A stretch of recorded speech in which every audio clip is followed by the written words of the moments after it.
Mistress Cullen of Sarnia is accused of aiding and abetting the Red Templars in the Dales. She sold a quarry to them for a handsome sum. They used the quarry to grow red lyrium by enslaving townspeople. The only extenuating circumstance, Mistress Cullen was procuring supplies to keep the remaining townspeople fed. Good intentions don't negate a debt. Or a crime. My crime was misjudgment.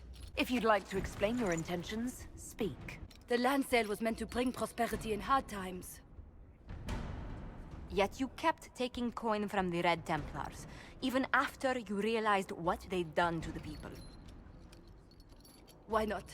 It bought food for the ones remaining. Isn't that enough? You question whether greed or necessity led me. Tell me which you weigh me for. Mistress Cullen, you will spend all your ill-earned money rebuilding the town of Sarnia. If the townspeople forgive you, your debt to them is paid. Your worship, I will do my best to repair what I have done.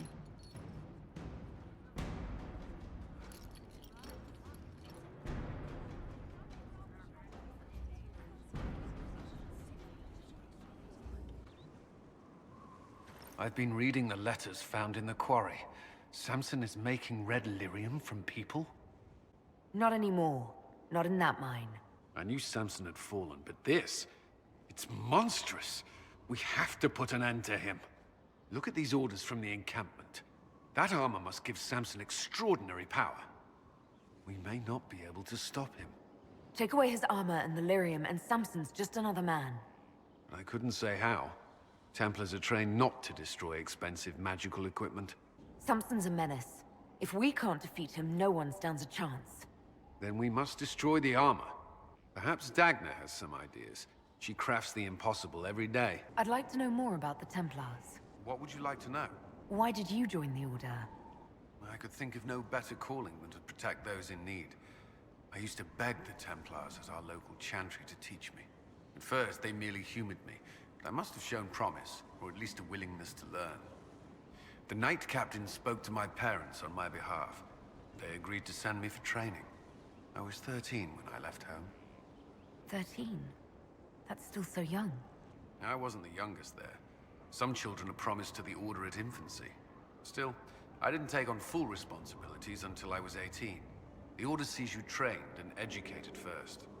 What about your family? Did you miss them? Of course, but there were many my age who felt the same. We learned to look out for one another.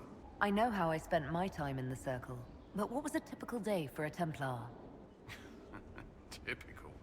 The last time I was in a circle was right before it fell apart. Nothing was typical. Before that, then? Certain rituals require a full guard. A mage's harrowing, for instance. I've attended a few. Most of the time, you merely maintain a presence, on patrol or in the circle, ready to respond if needed.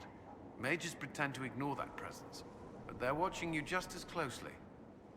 We would spend all day with Templars, and yet they rarely spoke to us. A habit often mistaken for coldness, I'm sure.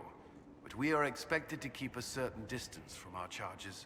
If a mage is possessed or uses blood magic, you must act quickly, without hesitation. Your judgment cannot be clouded. Of course, ignoring one another does nothing to foster understanding. Do Templars take vows? I swear to the Maker to watch all the mages. That sort of thing. There's a vigil first. You're meant to be at peace during that time, but your life is about to change. When it's over, you give yourself to a life of service. That's when you're given a filter, your first draft of lyrium and its power. As Templars, we are not to seek wealth or acknowledgement. Our lives belong to the Maker and the path we have chosen. A life of service and sacrifice. Are Templars also expected to give up physical temptations? Physical? Why... why would you... That's not expected. Templars can marry, although there are rules around it, and the Order must grant permission. Some may choose to give up more to prove their devotion, but it's not required. Have you? Me? No. I've taken no such vows. Maker's breath. Can we speak of something else? That's all I wanted to know. Another time, then. He should be dead. I mean, you could make a hat out of red lyrium and kill people, especially the wearer. Samson's armor, it's genius. To do all this and not go insane, he must be resistant. Or he is insane. You're not comforting me, Dagna. I'll admire Samson's armor when it's lying in pieces at my feet. Oh, fine. I just need time and tools. People. And red lyrium. For tests, you see? Is that wise? Everything is safe if handled properly. And you don't touch a bomb, or breathe it. I mentioned the hat, right? No hat. Time and resources, Inquisitor. I'll get what you want. Now shoot, I've work to do. I've made some inquiries into the Imperial Court. The sooner we deal with the threats to the Empress, the better. The political situation in the Empire is dangerously unstable. It will complicate matters. Everything in the Empire complicates matters. It's the Orlesian national pastime. Turn your nose up at the grand game if you like, Commander, but we play for the highest stakes, and to the death. The Court's disapproval can be as great a threat as the Venatori. We must be vigilant. Exactly what do you mean? How is it more dangerous than usual? The Empress is in the middle of a civil war.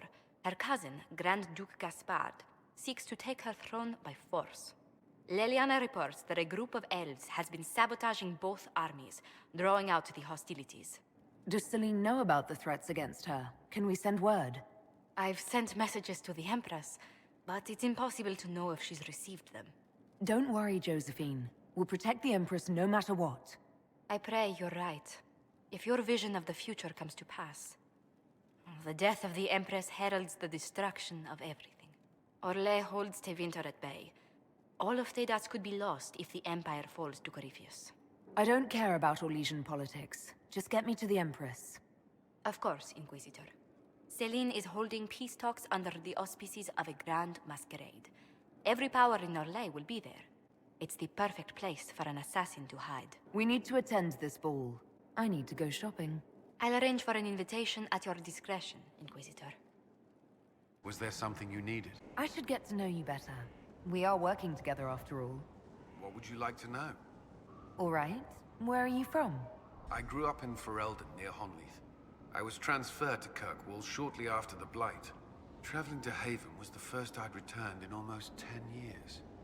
You were away from Ferelden for 10 years. Was it strange being back there again? Strange? No. If anything, the opposite. I was not sorry to leave Ferelden when I did. I had no desire to return. But leaving Haven was more difficult than I would have imagined. Not just because Corypheus forced it upon us. It felt like I was abandoning my home. I never thought I'd feel that way again. You were in Ferelden during the Blight. Did you fight Darkspawn? No. I was stationed at Ferelden's Circle Tower. The Circle had troubles of its own. I remained there during the Blight. What happened at the Circle Tower? Few who survived the Blight have fond memories of that time. I would prefer not to speak of it. What was Kirkwall like? While I was there, Canary occupied and then attacked the city. The Viscount's murder caused political unrest.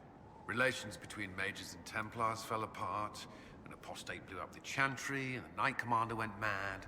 Other than that, it was fine. What happened between Kirkwall's mages and Templars? You were at the conclave. You must have heard people speak of it. Yes, but you were there.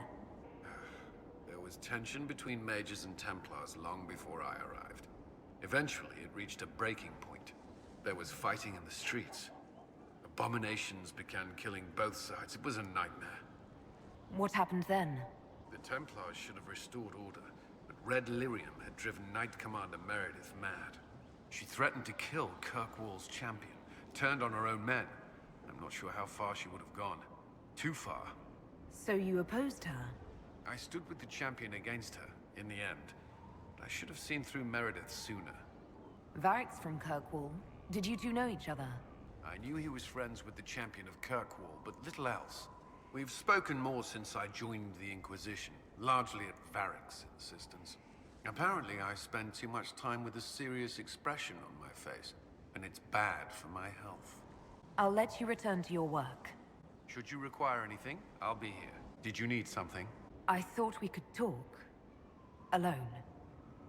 Alone? I mean, of course.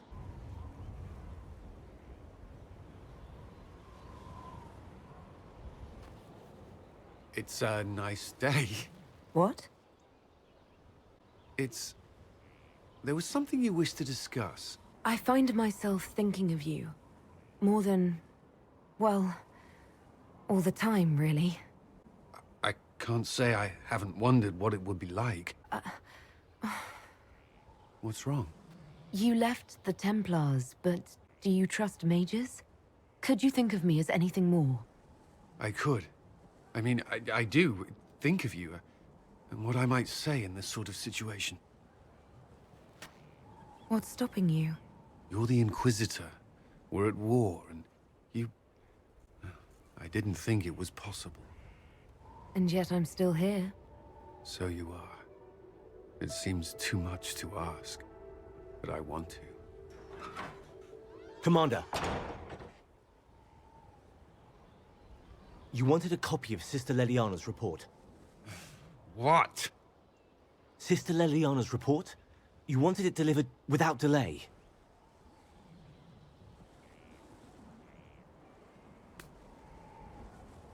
Or to your office. Right.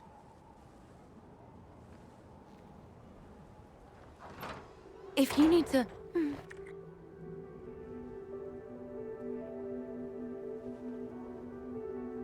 I'm sorry. That was, really nice. I believe that was a kiss. Yes. Well... That was what I wanted. Oh. Good.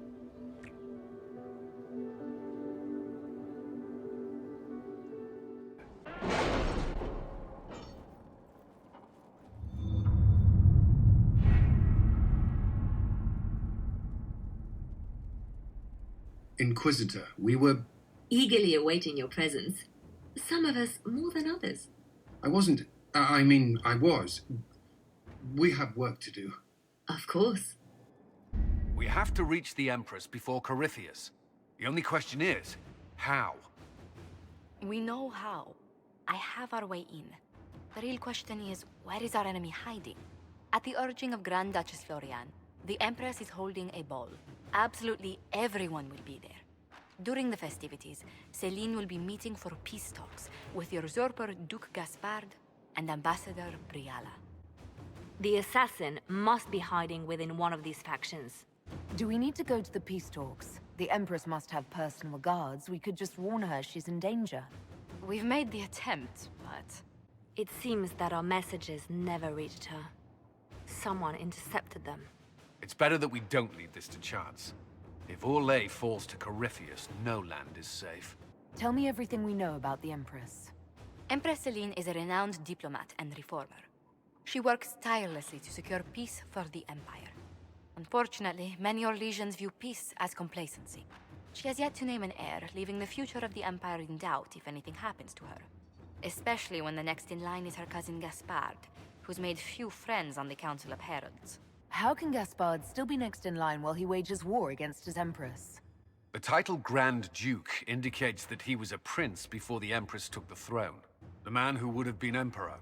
He's Celine's cousin, and was first in line to inherit the throne when Emperor Florian died. What do we know about Duke Gaspard? Celine outmaneuvered him.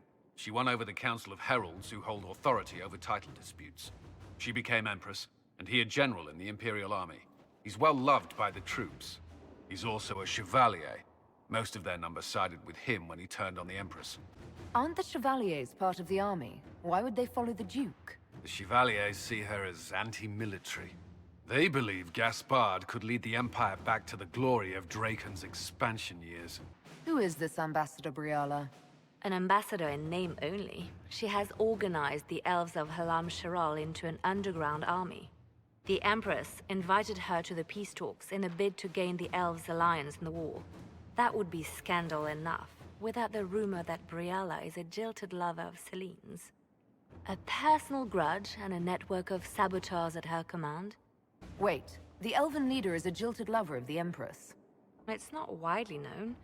Just a rumor whispered among the palace servants a few years ago. If it's true and were to get out, the Empress and an elf. The scandal could destroy Celine's court. You've given me plenty to think about. With Gaspard and Celine's armies entrenched, We cannot openly march troops to the palace. My agents will ensure your soldiers get inside. But it must be a few at a time to avoid attention. Understood. Just give the word, and we'll begin.